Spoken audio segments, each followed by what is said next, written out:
Hi, this is Jim the Keys Bartender coming to you from Key Largo. I guess I should be looking at this way. But it's episode 400. I'm still doing my own effects here. I guess I'm live now. Episode 400. The biggest question I get to this day is, hey Jim, are you still doing that podcast? And here's the answer, episode 400. Yes, I am. The listenership has not gone up that much. I don't know. It could be my quality of listener. I don't know. Real quality, not the quality of listeners, the volume of listeners. And that's the quality of the show that I provide. Maybe I have to up my quality. Maybe I don't give people what they want. But it's a show that I still endeavor to do, Keys Bartender. It's been going on since it's episode 400. I'll give you a brief history. It started in April 2017, 4 years ago. Started with Connor Barrett. We did the first couple episodes from the porch of his house. And after that, we did live shows from the Catch Restaurant in Key Largo. And we had a modicum of success in the beginning. I was doing the show for a while, and then I started. Bill Wissinger joined us. He's the one that provided the soundtrack that you hear in the beginning. And we thank Bill, and he was also a co-host of the show for a couple years. He's still around. We're going to probably have them back, hopefully, if they're willing to be back. We'll have them back. So we did the show, and then 2017, September, was Irma. And it hit about 60 miles south of here, center of it. We got on we got away pretty easy in Key Largo, but we evacuated anyway because we had a couple days notice, and we ended up going up to Lakeland, Florida. And that was quite an event. But when I left, I took all my valuables, as people do when they leave in having a hurricane approach. So we were looking for high ground. That was my criteria for the family. I had my daughter, my wife, my sister-in-law, and my dog. And at the time I was drinking, so we also stopped. And besides bringing some water with us and clothes and whatever food that we were going to take out of the fridge, because we were cleaning out our fridge and we emptied the trash cans and, emptied out the fridge, turning off the electricity and turning off the power. But I did pack my equipment for podcasting. That's how serious I was. And we did remote shows from Lakeland as the hurricane approached. We did updates. We had Bill Wissinger on the scene in the Keys, and also spoke to a guy, Video Dave. He did a live show with us, and Chris Euland, and he was a guest on some of our early shows. You may have heard him if you ever heard a guy talk about the marijuana laws. He's big into the legalization of marijuana. I'm a believer in that too, but I don't necessarily do a whole show on that. But I've done other shows on the whole things where I guess I am infatuated with certain subjects, but not this case.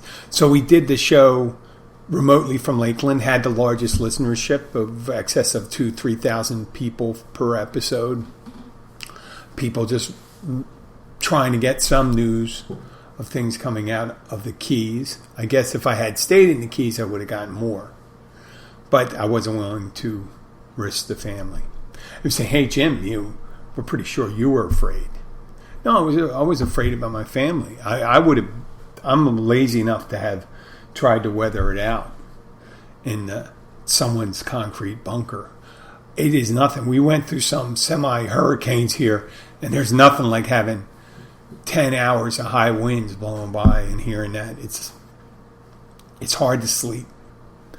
So we did the show from the from Lakeland, and then we came back and we did shows here. It took me a week or two to come back, and then we ended up going to the Blackwater Siren on Blackwater Sound in North Key Largo, right as you come in. And we did shows from there. And I did those shows with Bill Wissinger, and then we had Luke Glenn. And if you see the pictures of the early shows, you see two guys that look like they're from the Smith Brothers Cough Drops. And they brought me, if anybody wanted to know my age, when you see those guys, you realize that we are, well, I mean, I guess I do look old. I am in my 50s. But those guys with their long gray beards and stuff like that, they really pushed the edge up. And I think it hurt me with the demographic, but I didn't give a fuck about that.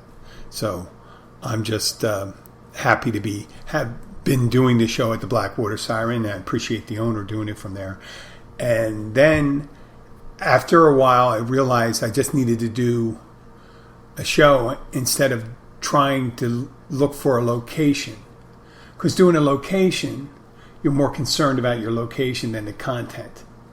And then I got a little more concerned with the content. Obviously, right now, I was just doing it on the wing, and as you can tell, the one person is probably watching. I try to be content driven, and the 400th episode, this content is going to just be about the show. So we moved the show from the Blackwater Siren, and I started doing it from a friend's tiki bar. And Jenna and Tyler Kelly, which was a mile north of us. And we did it up to episode 250. For about a little over a year, we did that show from the tiki bar. We did about two shows a week. And then what happened last year? It was 2020, right around this time, a year ago. I think we were at episode 250, maybe 230. Who knows? But then COVID happened, and we started doing remote shows. I had to figure out how to do this from Skype. Do the shows, bring people in, bring interviews in, and try to continue doing this. I ended up cranking out about 3 to 4 shows a week, and that got the numbers. A lot of people suggest that when you're putting out a lot of shows, your quality kind of takes a hit. And I have to concur with that, because when you're just doing shows for the sake of doing it, it's just like you're just waiting to hear the sound of your voice. So COVID starts hitting us, start doing remote. I'm doing it from as you can see right here, I'm doing it from my kitchenette, my kitchen in Key Largo. We're looking I'd like to do it from the Catch restaurant. We have a nice tiki bar there. I'd like to do it and maybe do a 15-minute news from Key Largo, and then we go into the Keys Bartender show. Now, as you can tell by the listeners, people watch on Facebook Live, yeah, this isn't too exciting. I understand that, but if you're a fan of this show, you may want to see this. So I'm doing all these shows. I have this idea, and I still never got to the point of doing the show, where I wanted it to be a variety show. If you're a fan of NPR, National Public Radio, or PBS, or things like that, you've heard of a little show called The Prairie Home Companion. And for certain people, it was very entertaining. For me, I love the amount of effort the guy put in it to create a show that was from a fictional town in the Midwest, someplace in Minnesota, I think. And they used to have folk music. Since it was public radio, they had made up commercials. It was about and it was very PG or G rated. Maybe there was a little innuendo. So the difference between us and them, besides maybe the talent, which they had really good talent, really good voice talent. They had singers, folk singers. I had music too, but not too often, because first of all, I have issues with my sound. I always had issues with my sound because I'm not a tech guy. I'm not a tech guy. And it's been a learning experience for me. Right now I'm using, if I can probably move this over, I'm using I'm going to put the snowball mic. And that's a powered mic. If you heard our shows from the Tiki Hut and from the different bars we did, we used dynamic mics, which were passive mics.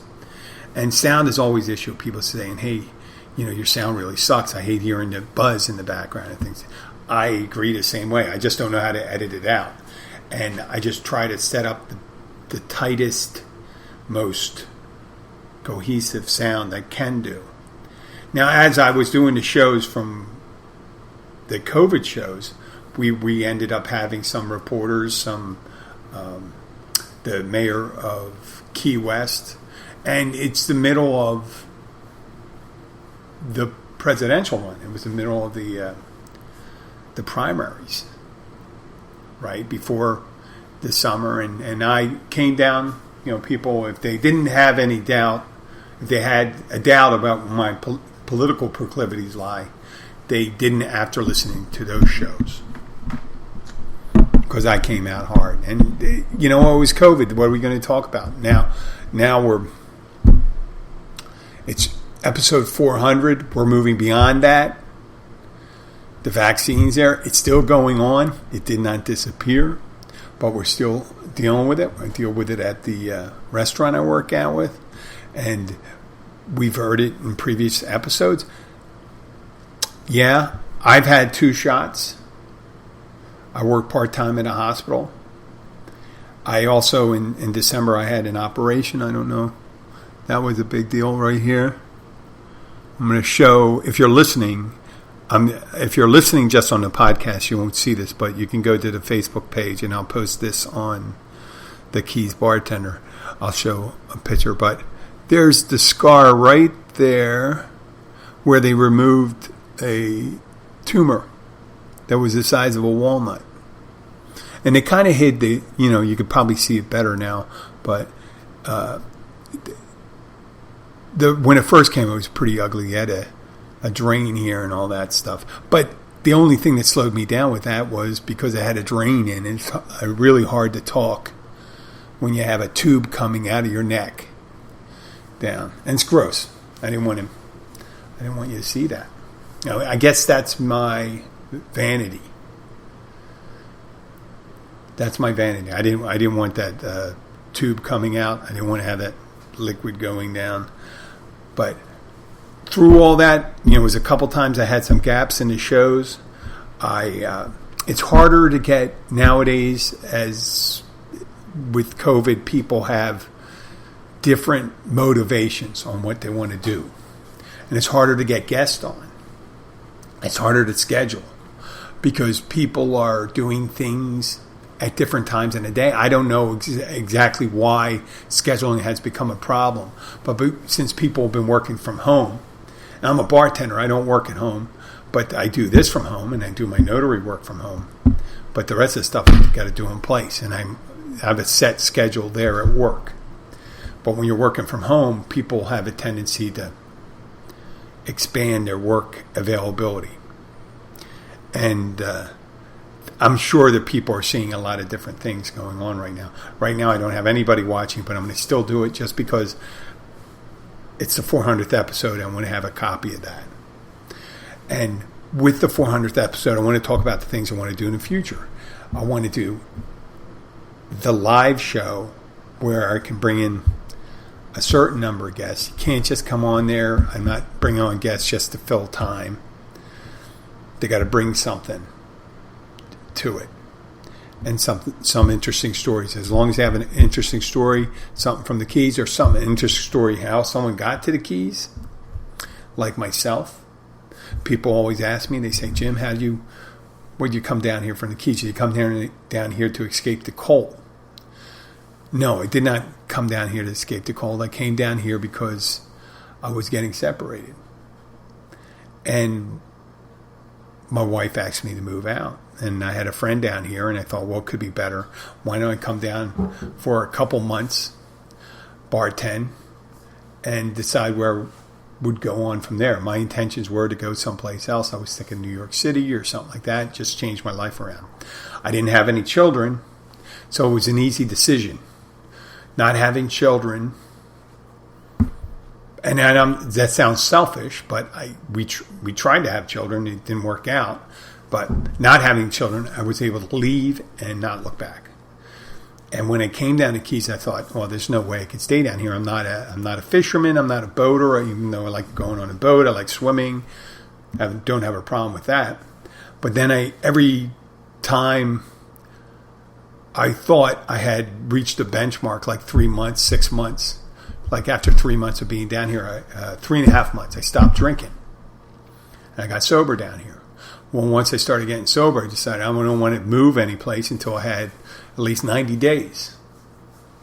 And after 90 days, I had a little over 6 months. I had dated a couple girls, had a good time, and stuff. And I said, well, everything's going good down here. Why don't I just stay down here? And life got better. I ended up meeting the woman I'm with now, my wife Abby, and the love of my life. She had a daughter, and I'd like to say we're a happy family. We are a happy family. That's why I like to say we're a happy family. I don't want to say I like to say we're a happy family, but we're not. We are a happy family. But every time I thought I would move, once I met Abby, I wasn't thinking about moving unless she suggested that we move. She's from Poland, but she's been a U.S. citizen for years. She was a citizen before she met me. And we've been going every couple of years going to Poland. She goes a little more frequently than I do.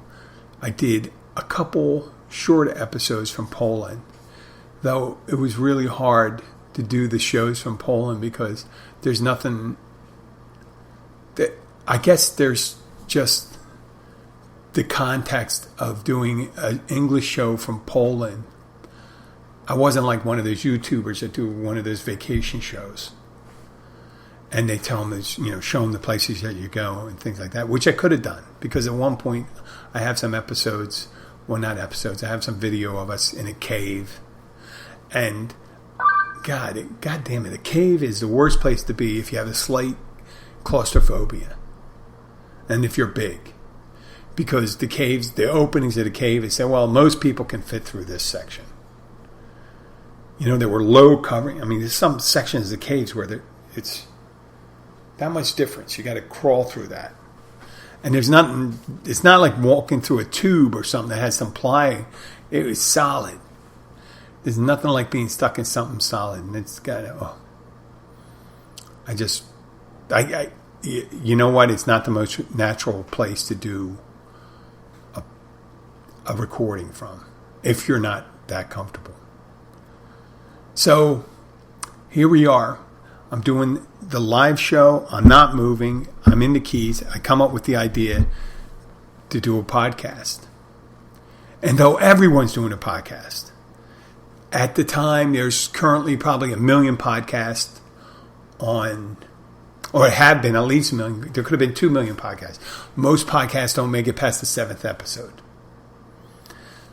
This is my proof that I can stick to something and continue doing it. But unfortunately with the numbers, I haven't been able to break into a wider audience. And I always had this theory. And I'm going to stick with it. I'm going to hit this theory again. I only need 0.1%. And that's 1 out of 1,000 of the people that listen to podcasts to make the show successful. 1 out of 1,000. But what I have to do is I got to get access to the 1,000. 1,000 of it. So if there's worldwide in English, if there's 60 million people who listen to podcasts in English on a regular basis, 0.1%, 1,000 would be 60,000 listeners. Right? 60 million, 1,000 of 60 million is 60,000. 1 of 1,000. There's no egoism there. If you understand math, if the people that are egotistical, or people that think that everyone loves them. Not everyone loves you. Not everyone likes the style, the way you talk. Sometimes people don't like the way you look. They don't like your point of view. They find fault with your logic. That's all those things. But all you need to find is that 1 in 1,000 to find you entertaining. They enjoy your voice. They find you funny. And they say, hey, I may have learned something. It's one out of 1,000. And that's all I do. So every time I do the show, I'm kind of like asking. I say, listen, if you like the show and you know people of the same ilk like yourself, let's do it. Hey, people found on the internet, they find the weirdest things with people. They find people that are furry fetishers, or people that like drinking yak milk. There's all different groups on Facebook. You could do anything. There's people of the bizarrest types of sex things where people bondage. Bondage is huge right now. And this past summer, we had a dominatrix from Scotland on her. And I almost had her on last month again, but I had trouble, once again with technology, with the Windows update. And it inhibited me recording sound internally through Skype. I didn't know how to figure that out. There's very little I'm adept at doing when it comes to technology. But I had this Scottish dominatrix who's very sweet. You always think, hey, Scottish dominatrix. You're going to talk about something kind of funny. No, I'm not trying to copy Joe Rogan or Howard Stern, who I admire greatly, but I purposely stopped listening because I don't want to be derivative. So the Scottish dominatrix, I started talking about the other things they do and what she talks to them about, what's the comfort zone when it comes to being a dominatrix. Who's your audience? What do they give you? How do you make money? And this is what she started really doing. The remote dominatrix thing was during COVID. I mean, people finding ways to make money. Obviously, Uber Eats, Instacart, all those other places came about. And why wouldn't there be a wider audience found? Because it had existed. People were doing the remote sex things. You got OnlyFans. There's a new thing, OnlyFans. That's where women go on, I imagine men too, and they do types of sex shows for people and stuff like that. It's everyone has to learn to make a buck with what they have. Me, on the other hand, I'm doing this for other reasons. Obviously, it would be nice to have an opportunity to make money, but I don't think I'm going to go the OnlyFans route, because I don't think you need to see the rest of this.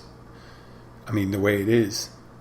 I want to keep it clothed, though I have been taking care of myself. I lost some weight since I recovered from the illness procedure. And I'm thankful for all the people that stuck there with me and still listen to the show. And if they, like I said, I'm looking for those people to share it, expand my audience and stuff like that. I have natural sponsors down here. I'm pointing down here, as if you can see. If you're listening to podcasts, obviously you can't see. But there's natural sponsors. There's breweries. There's resorts. There's dive shops. There's all sorts of things that people do. And I'm trying to make it like a clearance thing. And people say, well, I want to hear about the Keys. Well, where are you going to find? Well, check out the Keys Bartender. Well, hey, Frank, how you doing, buddy? I see my Frank Maricones from Philadelphia watching. As some people come on, other people drop. This is recording. It doesn't really matter if I have 50 people on here right now. I'm only using the Keys Bartender feed and then put it on my natural feed. My wider feed, which was the Jim Horan feed. And so all these things down here, I figured Keys Bartender, Florida Keys, I should put in hashtag Keys Life, talk about it, talk about how beautiful day it is. I guess I can do it at the end of the show. I'm going to maybe walk away. Maybe I can do this right now. I'm going to go and give you a brief shot of what's going on inside the house. And for the podcasters, since podcast listeners, there's no one listening to it live. I don't know if they're listening to it right now. But I'm just going to show you what it's like outside. You don't get to see this. And I'm still talking. So here's outside my front door. Okay. Here we go. Let's get the...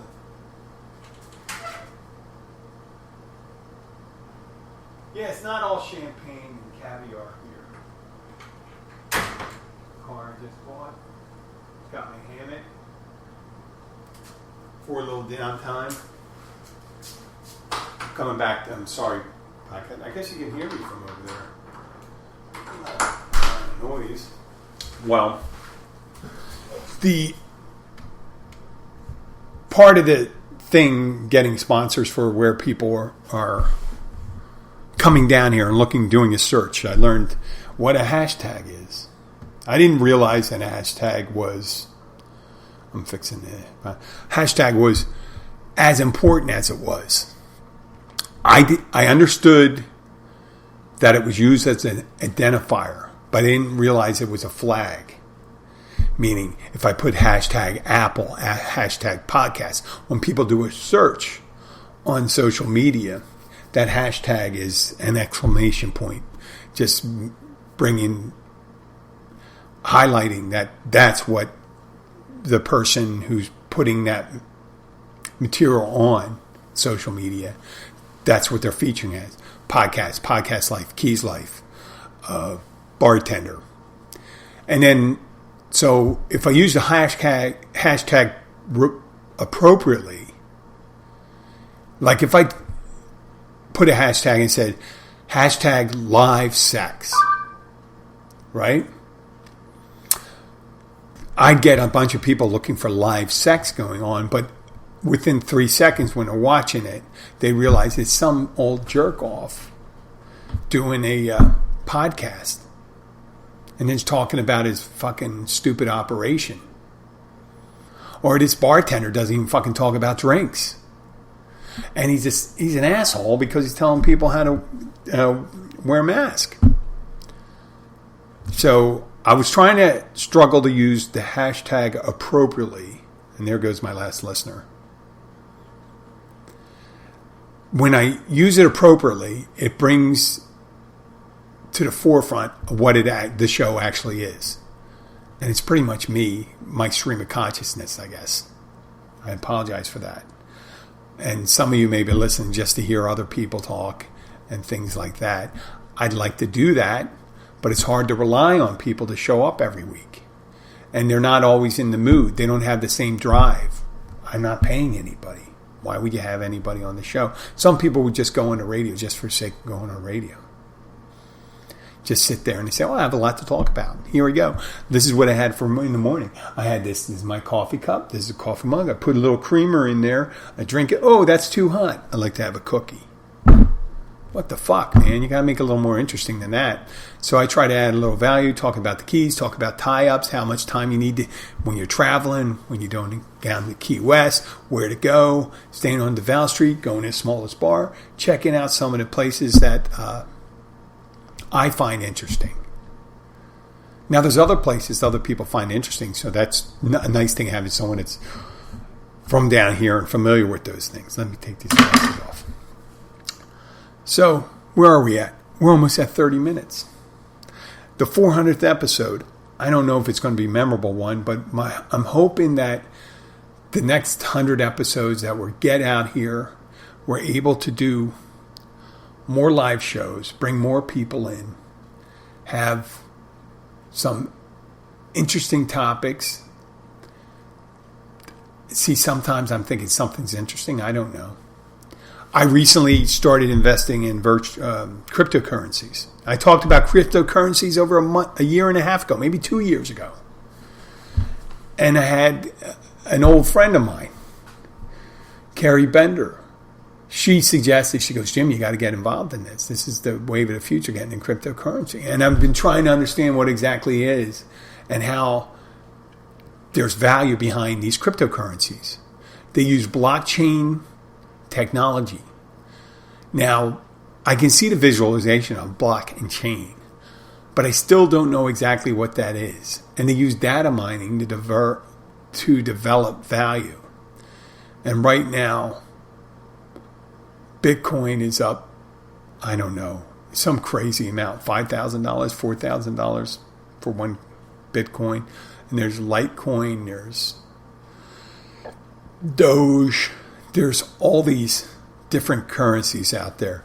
And these nation states, such as China and the United States, are developing their own cryptocurrencies.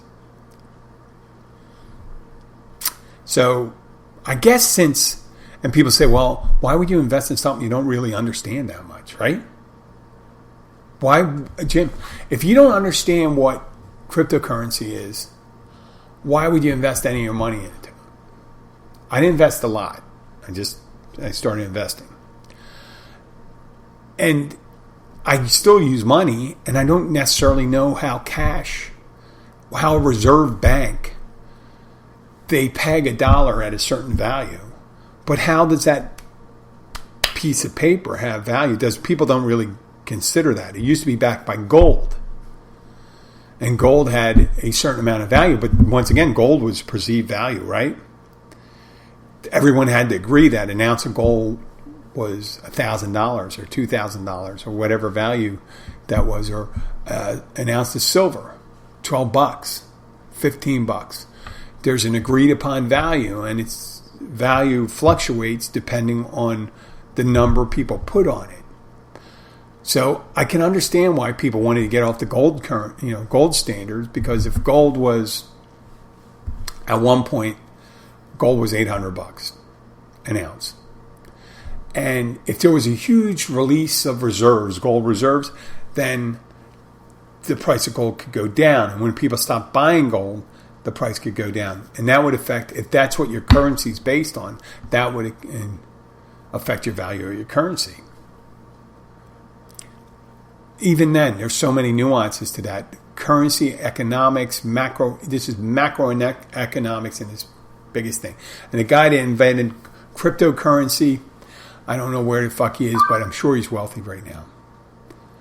And I just thought, hey, maybe I should get involved in that, just like I wanted to get involved in renewable energy. And it's probably, if you really want to know how important renewable energy is, take a look at what the big fossil fuel companies are doing and investing in it.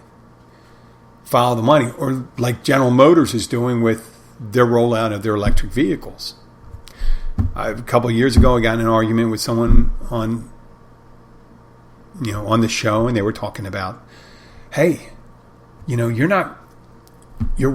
electric car is not going to hit it big. Well, I'm sure they said the same thing about the radio and television and sound in movies, talkies. They always said, no, it's a fad. It's just a fad. Cell phone, it's a fad. No, it's not. So emerging technology comes out, that becomes a thing. Some things aren't a fad. What was it like some of the things? Like the pet rock was a fad.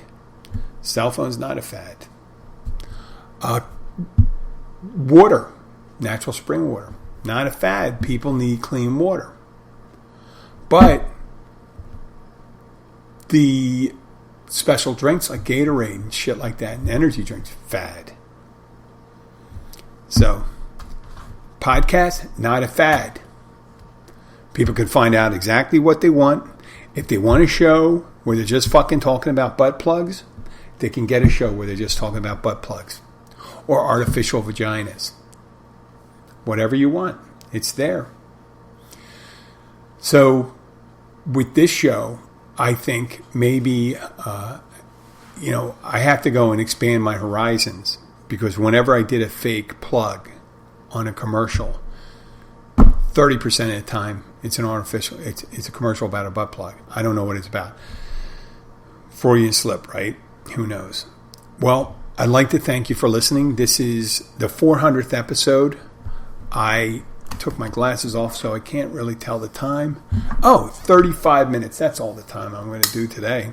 I'd like to thank anybody that's listened to the show. I'm going to share this feed with my podcast page and my Twitter page. And I'd like to thank all you people that are listening to the show and all the future listeners that listen to the show. And if the biggest gift you can give to me for this year, 2021, we're just a couple months into it, is to share it with people of a like mind of yours. And if you have any suggestions, just send me an email at jim@keysbartender.com. Follow us on Facebook. Follow us on Instagram. Follow us on Twitter. Us. It's more a royal us. And every so often I will have other people on and stuff like that. But in order to keep on doing a show, I got to do it rain or shine, whether it's just me or someone else. And once I get the sponsors, I'll have a producer, I'll have a sound guy, and then we'll be styling. I'm going to put on the music right now. I'm turning off the mic on the podcast, but you're going to be able to hear me on Facebook. This is what I listen to at the end of the day right here, when at the end of the show.